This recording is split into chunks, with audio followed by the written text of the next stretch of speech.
Thank you very much, Matt. Let's go to some questions. So, will this replicate backups on a NAS? So, replicating from a NAS, so if you've mounted up since it is a Windows-based engine, it would generally be a Windows storage server or a Windows share that you configured. Now, if you've mounted up a NAS as your destination, or if you're utilizing a NAS as your destination, it's not based off a Windows operating system, we generally be protecting that using a scheduled sync approach. So the scheduled sync, since the system that's trying to replicate the data isn't the one directly in control of all the changes that are being placed on the NAS, it would just be doing a comparison process for what needed to be updated to the replica site. So there is a methodology, obviously, for protecting that data, but it is a little more streamlined when you're utilizing a Windows system as your storage server. And just to clarify what Matthew said, this is Chris Crocker speaking now.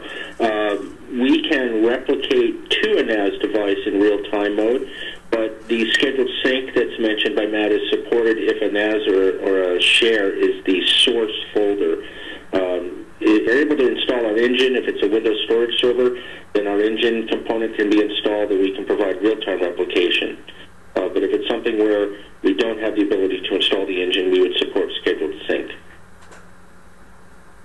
Okay, fantastic. Next question here is actually around licensing. So if you just speak to the licensing, what's required? Is the endpoints? Do we need something at the replication site? So the licensing is per system that the engine is installed on. So if you were doing a one-to-one scenario, as we see here, this would be 2 licenses. If you were doing a many-to-one scenario, like maybe 5 systems replicating into one system, that would be 6 licenses, if that's... Matt, this is Mike Edray. I apologize for interrupting you. That's not true. Oh, I'm sorry. For N-able, anything that's on the client site will require a license. Anything at the NOC will not require a license. Oh, I stand correct. Okay. No problem. There you go. Thank you, Mike. So the next one here is, do I need a VPN from my client's location to my data center for offsite replication? It would be preferable, since a VPN connection would provide protection for the data as is being replicated. We currently don't have any encryption capabilities as we're replicating the data, so if that is a concern, then that would generally be the recommendation. Okay. Follow-up question to that is can we use FTP for offsite replication? FTP is not supported. FTP as a destination is not supported within the solution. I'm not sure why that would be well, okay. I'm sure there's a reason Fair why enough. somebody's want to do it that way. Okay, so the next question here, and just going to take a moment to make sure I read this correctly. If you have one customer with 2 sites, one with Windows 2003 and another with 2008 R2, will each having a NAS locally and a VPN tunnel between, what would you suggest? Okay. The one thing with our product is it doesn't really matter what operating system is on either side. We can replicate data from a 2003 machine to a 2008, and vice versa. No concern there. Now, I'd almost have to have more specifics with how the NAS is being implemented. That may be where we were talking about, utilizing the scheduled sync in a previous question. So hopefully that addressed it. If not, we'll probably need to dig into some further details on how you're looking to implement it. But we can definitely do that. I'm sure somebody will reach out to get a better idea of how you're looking to deploy. So we just updated here. iOmega iStore NAS is protecting the files. So more or less as Chris had stated previously, if you're going to be installing the engine on a Windows system and then mounting up a NAS storage device that you are then placing your backup, or that would be the destination for the backed up data, that would be protected through the scheduled sync methodology. Otherwise, if you're using the NAS device as the destination, we can, in fact, do real-time replication to a NAS device because we're just placing the data there at that location. Okay.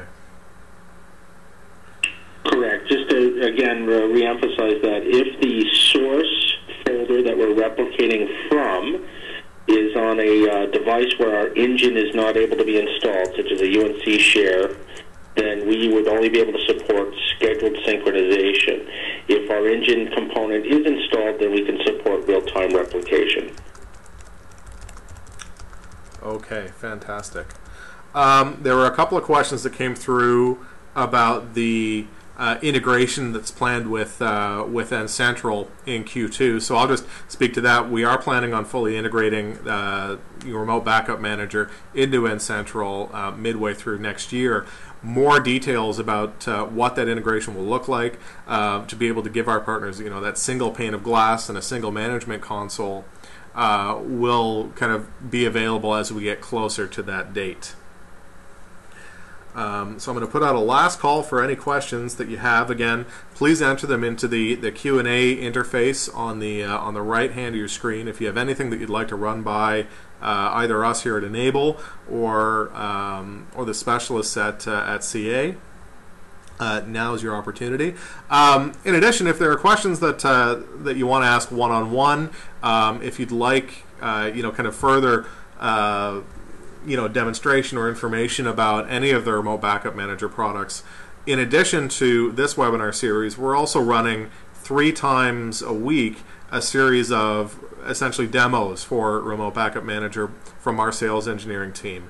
And you can access these right from within the N-able Resource Center. So all existing N-able partners have access to this. And it's the same place where you'd find the download for the trial for Remote Backup Manager, the freemium offering for up until the end of December, in addition to the webinar info. So I'll show a screenshot of how to get there later on, but I highly encourage anyone, if there's additional detail that you're looking for or additional information, it's a great resource, in addition to just contacting directly your assigned sales engineer. So I think we managed to address all the questions, which is fantastic. Oh, one couple coming through here. Is the D2D replication best used with the actual data files, or can it be used to replicate the backup files, which are considerably larger files? We're really kind of positioned as a replication tool for the backup files. I kind of switched in my presentation to show actual data just because of the ease of use for kind of demonstrating the offline synchronization process, as opposed to trying to copy a couple of gigabyte file over to my destination, which really wouldn't have worked too well. So hopefully that didn't confuse anyone.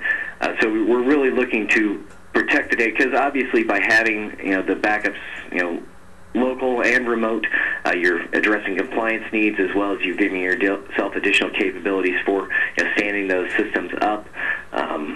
So it's really, you can obviously replicate files if you'd like, but more the integration, we're trying to kind of position the integration so it's really your choice, I guess, is maybe the best way to say it. But yeah, I just hope that I didn't confuse anybody when I was kind of switching over to the files there at the end, I think is what I really wanted to kind of state. Okay, no problem. Good. So for further information around any N-able products, specifically Remote Backup Manager or pricing, licensing, any details, please contact your account executive at sales@n-able.com. In addition, for details around how to go to market with this, sales strategy, anything along those lines, kind of how to fit this into your managed services practice, please feel free to contact your partner development specialist. To get started, we do have a free trial and that freemium offering available within the N-able Resource Center. You can access the N-able Resource Center right from our main homepage. You'll see a sign in the top right-hand corner.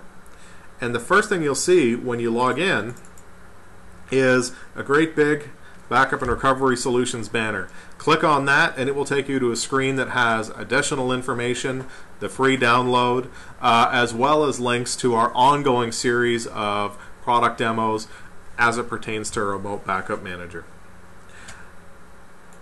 I'd like to say a big thank you to Matthew for taking us through the product demo, both on this webinar and the previous one, as well as Mike and Chris. Thank you for joining us today.